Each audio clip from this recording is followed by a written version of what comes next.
Ignition sequence starts. 6, 5, 4, 3, 2, 1, 0. Liftoff. We have a liftoff.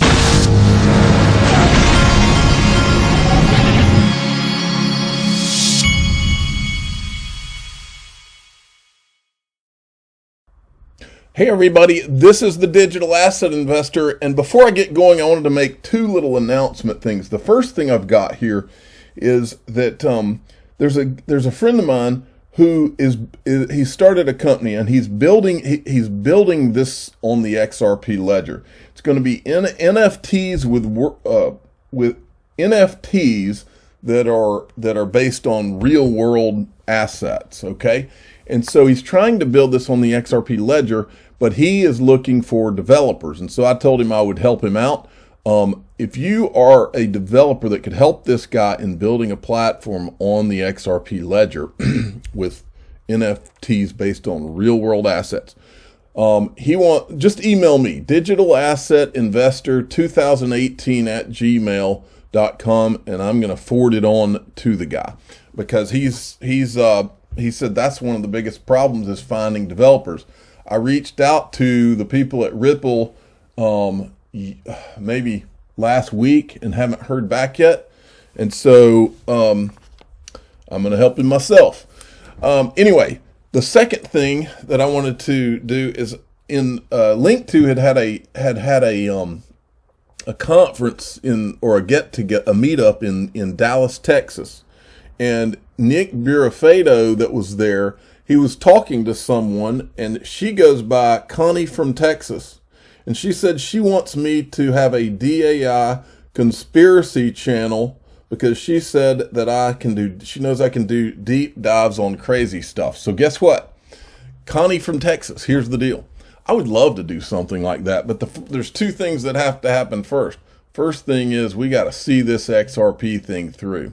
But the second thing is, in order to do it, I have to be on a truly decentralized platform because, trust you me, in social media, there is censorship, and I wouldn't even begin to try to do a thing like that unless I could not be turned off. But you are right, Connie from Texas. I would love it, and I would be unstoppable because I am fully aware of all the crazy things going on in this world, but that is not my niche on this channel. My niche on this channel is to talk about crypto, and for that reason I don't really get into the politics and all the things, but it would be fun. You're right, and I'd love to do it as we go forward. Now, cool tweet from this is BitBoy. Just think one day Bitcoin will hit $1 million, Ethereum will hit $100,000, XRP will hit $50, ADA will hit $50. Now take a deep breath, step away from the charts, everything's going to be okay. I really and truly believe him on all of those. I think that that's true. I mean, I think that will happen. And I hope it happens for all of them. But I hope it happens for all of them on a level playing field. And that's the theme here. And by the way, the Digital Asset Investor has been activated. Okay? You know, for a good many months, I would wake up and do nothing but go out and find video. And after a while, that gets very tiring. But I am recharged, and I'm recharged, and shout out to the Empower organization and Jason Foster, because what I'm going to show you that they came out with yesterday has recharged my battery, and I'm going full throttle. I would not want to be one of the people on the list that I'm going to show you because I am going to literally put that list under my pillow, and it's all I care about until we get our level playing field. And first, before we keep going, Nick Burafado tweeted this: NFTs, metaverse, and gaming are a huge Dapper Labs. Dapper Labs gets investors exposure to all three YouTube, Coinbase Ventures, Andreessen Horowitz, and Amoka brands, all invested in Dapper Labs. Now you can too. This will give you some exposure to all this NFT stuff going on in the metaverse. If I'm in a position to do so, the next time Dapper Labs is up here, I think I'm going to do that myself. I haven't looked at the price of Dapper Labs yet, but I have heard good things. Okay, look at this. CoinMarketCap legendary film director Ridley Scott is going to be involved in a brand new blockbuster that tells the story of Ethereum's launch. We will try to get in touch with Ridley Scott so that this entire film is not based on BS and there's truth telling going on. Because if he'll tell the truth, he'll get more viewers of his movie. I promise you that. And I'm here for you, Ridley. If you need some information, I know a few people. Okay. Now, this was an article in Reuters yesterday. Crypto Law put a quote from it. This opinion they're talking about one of the judge's rulings in the Ripple case. This opinion may be the start of a significant sea change in how digital asset securities enforcement actions are defended. What kinds of ripple effects might it have? Only time will tell. Now, the next thing that we're going to get into, this is the core of what this show is going to be about today. And folks, let me tell you what, I'm activated. This came out yesterday from Empower. Now remember, Empower is the nonprofit organization that is looking at that filed all the Freedom of Information Act requests and then had to sue the SEC because they wouldn't give them the information. So they said SEC seeks delay in crypto conflicts case to allow former officials' law firm time to object. In other words, the communications that they filed this FOIA on were communications between this list of people who were affiliated with the Enterprise Ethereum Alliance and Bill Hinman. And I think there was a law firm involved too. Which one? Not Sullivan Cromwell, the other one, the Bill Hinman's law firm. I'll think of it in a second. But anyway, so then they had a whole write-up on this yesterday, and Jason Foster from Empower, he says, the SEC is trying to duck accountability, delay judicial review of its failure to comply with our Freedom of Information Act request by hiding behind the confidentiality interest of the law firm with whom its own ethics officials said its employee had a conflict. And Stefan Huber, after this, Stefan Huber sums it up, but I want to show you this too. Yep, and it says, shows a disturbing lack of good faith. At the SEC's request, Empower Oversight provided the names of people related to entities in its FOIA request on February 18th to aid the SEC's search. Yet, contrary to its previous commitment, the SEC appears to have made no efforts to search for and produce records relating to those individuals. And then he adds the list here. This is the list of names. We'll get to the list.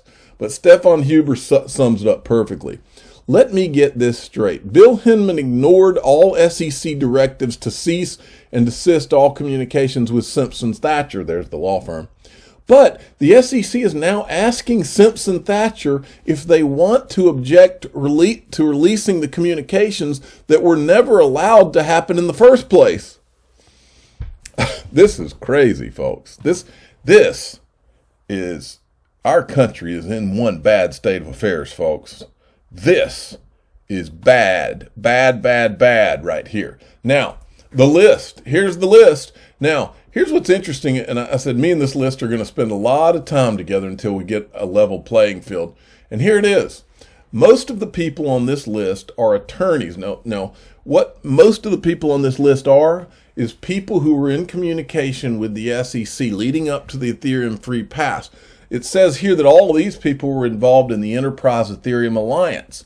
Now, but what most of them are attorneys and people that are members of the venture capital firm of Union Square Ventures and Andreessen Horowitz, okay? And the law firms, you remember Nancy Wotos saying that the law firms were Perkins Coie, McDermott, Will and Emery, I think was one of them, and Cooley LLP was her law firm. Most of these people on this list are either with Ethereum or with those law firms or with those two venture capital firms, which is why Mike Novogratz really does stand out to me in this, because why is Mike Novogratz in the loop on this? And don't forget, what was it, 8 or 9 days before the Ethereum free pass speech, Mike Novogratz, we have him on video saying that he bets dimes to donuts that the SEC will come out and say that Ethereum was a security, but now it's not. He bet dimes to donuts on that, right? And he just happens to be one of the people that was communicating. So I can't wait to see Mike Novogratz's emails with them, right? like I've told you before, folks, they can't let us see these emails. In the case, we know that we'll never see the emails, but my question is, how is the SEC going to keep Empower, which is a nonprofit, from getting these emails? That's my question, is how are they going to keep these guys from getting? Because this is a freaking can of worms right here. And everybody knows it. Now, John Deaton replied with, see, John Deaton's over the target. I have 2 questions for anyone on this list. Did you buy Ethereum between March and June 14th, 2018? Did you short XRP between March and June 14th, 2018? Anyone that answers yes to both knew for sure that Hinman was going to, what he was going to say and not say during his speech. And remember, folks, that how many times did that speech go around in emails? It was like over 63 times in emails. And then there's this, John, this is the reason I'm asking. How is the SEC going to get around releasing this to Empower? Because as John Deaton points out here, Jason Foster, who runs Empower, is a true agent of truth and transparency. People try to dismiss me and 66,000 XRP holders as conspiracy theorists because we demand an investigation into the mass conflicts. Neither Jason Foster nor Empower own or accept XRP or Ethereum or any crypto. Hashtag no conspiracy. Well, the digital asset investor decided that it's time that we go through this list. And so I did my first push at going through the list to provide you video. I will be spending every waking moment on YouTube, going through this list and finding their own words. The people on this list, I want to see their own words all for the last, 5-8 years in crypto. So if they said it, we're going to show it. So come back, because this is I'm just getting started. Think about what we found with no list for the last year. Well, now we got a list, and I've got a refreshed zeal for going through this list, thanks to Jason Foster and Empower, and we're going to finish this thing, folks. And again, my goal is not to hurt Bitcoin, not to hurt Ethereum, not to hurt anybody on the list. My goal is to get a level playing field. And if that means we have to show the videos of their own words and the facts and documents that are public stuff, then we're going to do it until somebody cries uncle, as my dad used to say, my dad who is the official father of the Digital Asset Investor channel. So we're going to start with Tushar Jain. I remember him being on, and remember, Rand Neuner is also anti-Ripple and XRP. Rand Neuner's been there. He's been one of the guys that's been, any chance he's gotten, he's taken shots at Ripple or XRP, and he's the one interviewing him. But I remember this interview from back in 2018. But when I watched the interview back then, I knew that something didn't smell right. But now I know that Tushar Jain, I want you to run this through your mind. Tushar Jain's company, which is, he blocked me. Actually, let me show you. After I posted this video this morning, he blocked me. But he runs Multicoin Capital. The Union Square Ventures is an investor in Multicoin Capital. He says it in his interview with Rand Neuner, and then in this clip I'm about to show you, Fred Wilson from Union Square Ventures is going to say, you'll hear him say it too. But my point here is that Union Square Ventures, who is one of the 2 venture capital firms that was in the Venture Capital Working Group that is in this FOIA request from Empower, he's the guy. Well, when you hear Tushar Jain say what he said back then, you're led to an obvious question. And the question's this: what information did all these people have from the SEC? Because we know Fred Wilson was communicating with them. He's on the list. We're waiting for the email so we can see exactly what was being said. But what information did all of these people have about the upcoming Ethereum free pass speech? And what information did they have about what the SEC was going to do or not do to Ripple? That's my question. And were any of them trading on that information? That is the question, because Tushar Jain right here, he issues his hunch. And this, for your information, this video, this was done in July, a month after the Hinman Ethereum free pass speech. So, and Union Square Ventures is already invested in, because I've played a clip in the past where he says it in this same interview that they're invested in him. So listen up. And then the second part of this is him on stage with Fred Wilson talking. So what's the second reason why you're not a big XRP bull? The second biggest reason is I think that there is a real chance that XRP could be declared a security by the SEC. I don't know for sure, but based on the most recent statement where the SEC talked about Ethereum not being a security, they mostly pointed out that the Ethereum network was decentralized enough that you could no longer claim that when someone was purchasing Ethereum, that they were doing so with the expectation that there was a specific group that would be working to advance the Ethereum network and increase its price. And you think in the case of XRP, the fact that they have a relationship with Ripple or Ripple Labs that is the problem? Yes. So when you look at the Howey test, there's 4 prongs to it, right? There's needs to be pooled capital, so you need to raise some money. Ripple does this through their sales. They sold $150 million a quarter of XRP tokens out of their treasury. So they are raising money from the general public. Second, it needs to be for a common enterprise, right? So Ripple Inc. provides that enterprise because Ripple Inc. is solely and predominantly responsible for marketing the Ripple products that use XRP and give the XRP token any value. Without Ripple Inc., the XRP token is worthless, absolutely worthless. Why would you need the XRP token if this corporation, which I think is a successful, You see how they've positioned it. He won't sit there and talk to you about the Ethereum Foundation consensus and the disguised whales from the Ethereum ICO. He's not going to bring that up at all. They can't talk about that because and he can't talk about that time Ripple, that Brad Garlinghouse and Joseph Lubin are on stage and the interviewer's saying, wait a minute, Ripple's over here being completely transparent. They're showing you what they're doing, but Joseph Lubin over here, there's no transparency. And they ask Joseph Lubin, they say, well, when do you have any intention of being transparent in the Ethereum holdings of consensus or anything? Well, we'll be transparent within our organization. In other words, we won't be transparent. But these guys ignore all of that because they know where their bread's buttered.